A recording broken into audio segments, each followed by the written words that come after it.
Stephen, since you're the new person to enter this fray, maybe you'd like to let us know what possessed you to want to open a restaurant at this time. Yeah, what we'll be doing is a halal dim sum.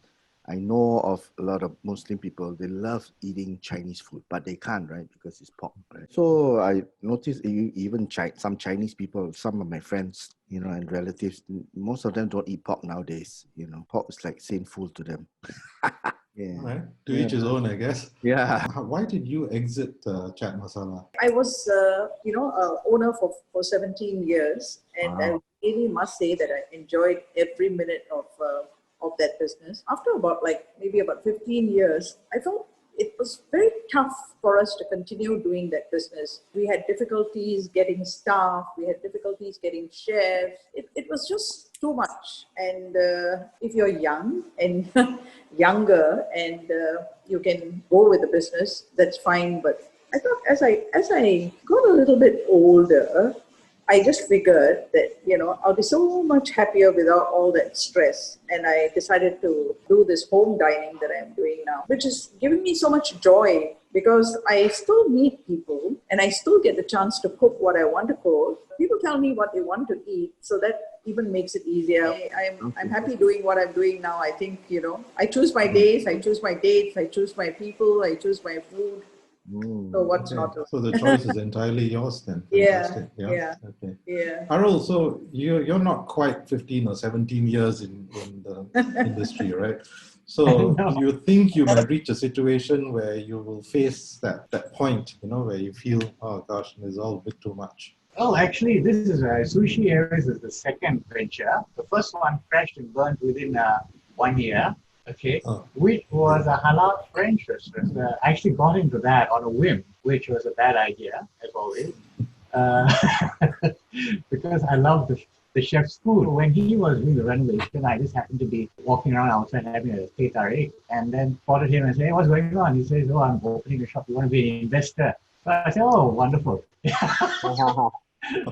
So very fortuitous on his part. You're going to be making a profit. Okay, that's the most important thing when you're running a restaurant. Running a restaurant is more than being a good cook. That's just the first step. After that, it's a full process. Okay, it's like running a factory, and that is you have to master that in order to turn a profit. Suffice to say, okay, the Excel calculations, which are always so good on paper, will always crash and burn because they have the optimistic factor built into Excel, which will crash and burn most budding businesses. Rule of thumb, essentially, for opening a new restaurant is to understand the 30-30-30 principle. 30% of your costs will go into food, 30% will go into staffing, and 30% will go into rental, marketing, and other admin. So that leaves you just 10% net profit margin to work with. If you screw up on any of those first three, you're done for, even before you start, okay? So, okay, I'm going to just get a brand, put it on the internet, tell all my friends, and for a short period, I'm going to say, only for this limited period, you come and eat.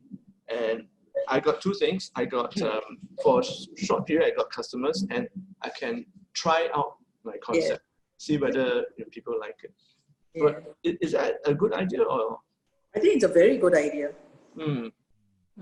But what happens if, say, the idea flies, it works very well, but you don't have a space after that because you've only got a short term and people have associated you with that space, and then you try and move, that's going to cause all sorts of other problems, right? So is this being very short-sighted? I mean, unless he wants to do something else other than a restaurant. He just wants the restaurant atmosphere and experience, but take it maybe to a YouTube channel or something like that. No, his dream, this is young people's dream.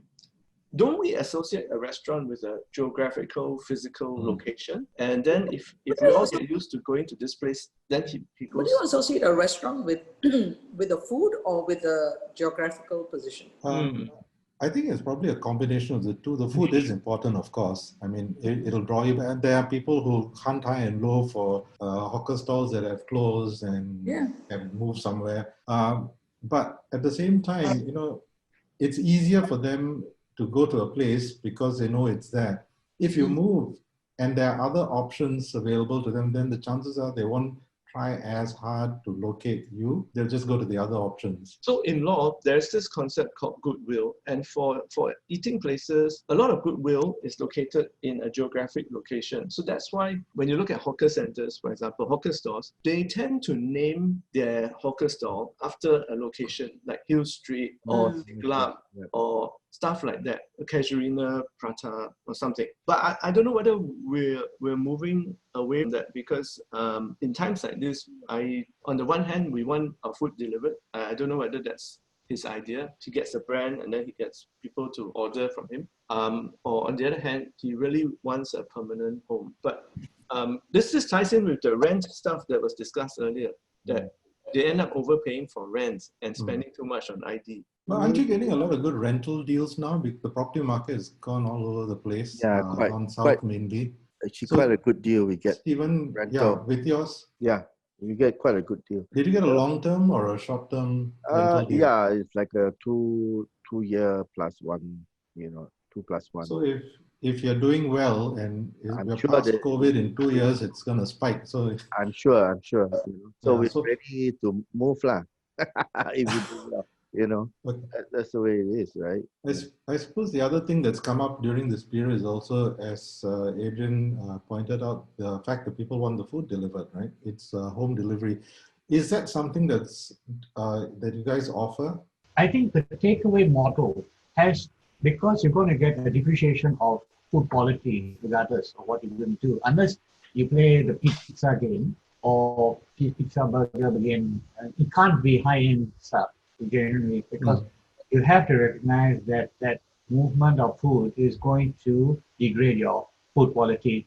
That could affect your brand in the future. I would not want to go out and deliver or even have the Grab or Food Panda come in just yet until maybe very much later. One is because you got to mark up your bill, right? Your food prices, you got to mark up at least 30% more than when you come into the restaurant. I'd rather people come into the restaurant and eat fresh, hot food rather than cold food. So the 30% goes towards the delivery service? Yes, that's right. Yeah, And on top of that, Yeah. you got to pay delivery charges. I mean, I think you all pay like $4.90 or $5 sometimes.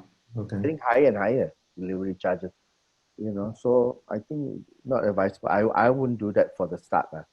I'll do that very much later. You can do takeaways.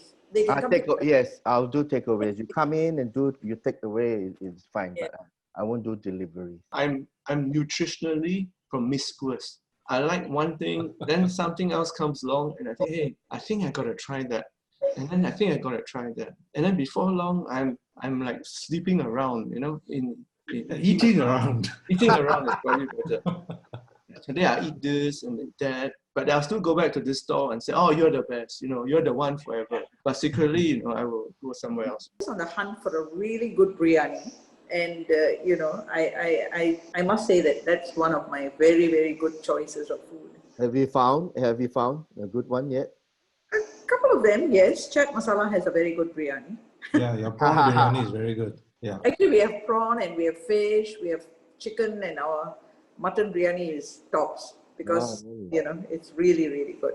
Would scaling be something that would help F&B businesses? I think you have to take into account that you have a quota system for staff. So if if you're going to hire people and open so many restaurants and you know that you can get the staff, that's fine. But if you're going to be hard pressed to find people to do work, then you're going to be having a very difficult time. Yeah, Talent is always an I'm issue. finding a tough time finding for staff as well. Yes, and the quota system is what actually gave us a lot of problems, because we needed specialist chefs, people who can actually put their hands into a 400-degree oven, and not every single.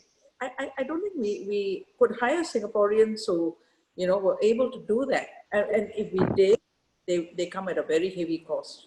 That's right. Yeah, that's Arm the problem I'm replacement. having right now. Even waiters, no Singaporeans want to work. Even a teh tarik guy, right? Yeah. Just to stand there and do teh tarik. Yeah. Can you imagine how much he wants? Yes. $550 a day. Yes. you know, Huh. or 3,006 minimum a month. Mm-hmm. That's the kind of salary people are asking, Yeah. you know. And there's It's no ridiculous. assurance that he's going to stay with you forever.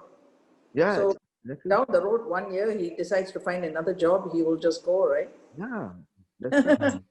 Tough, you know. And how are we to support Singaporeans when, you know, they're not flexible and they're Yeah. like, you know, I mean, you open up the jobs to them, but, you know, they want high price, they don't want to work.